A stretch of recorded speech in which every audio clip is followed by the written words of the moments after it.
Joe Biden's body language during his inauguration speaks volumes. An article by Jennifer L. Pesh, reporter for The List. Joseph Robinette Biden Jr. took the presidential oath of office on January 20th, just before noon, to become the 46th President of the United States. With his left hand on the Biden family Bible and his right hand raised, he recited the oath as delivered by Supreme Court Chief Justice John Roberts, vowing to the best of his ability, to preserve, protect, and defend the Constitution of the United States.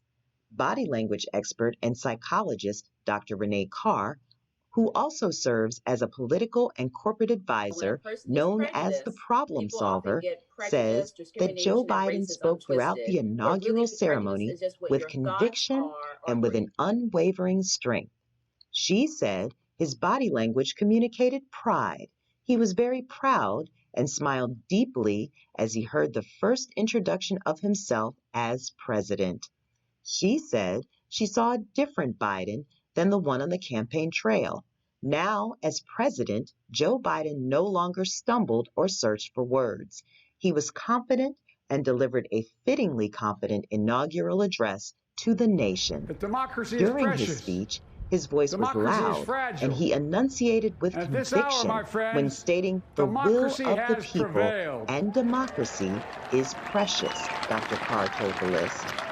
So now, in his inaugural address, President Joe Biden declared, "This is America's Day. This is Democracy's Day," via the New York Times.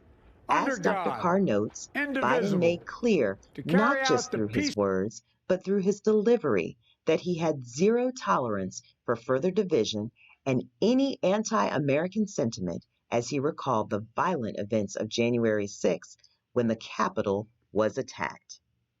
He looked straight into the camera, stood straight and still, and used one hand to emphasize his words, she said.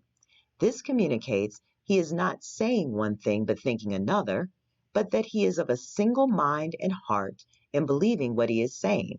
Dr. Carr says that the president also seemed to recall memories of his own personal tragedy during his speech.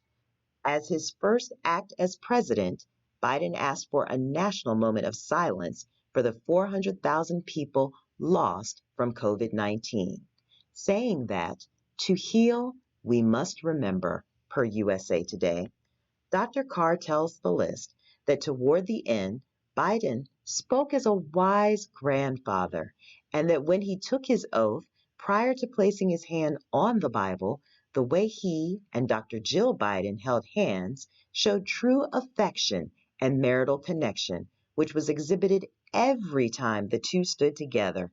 She concluded that President Biden's body language overall on this historic day conveyed a true compassion, commitment, and determination to give 100% of his might toward being a president who truly serves and unites America.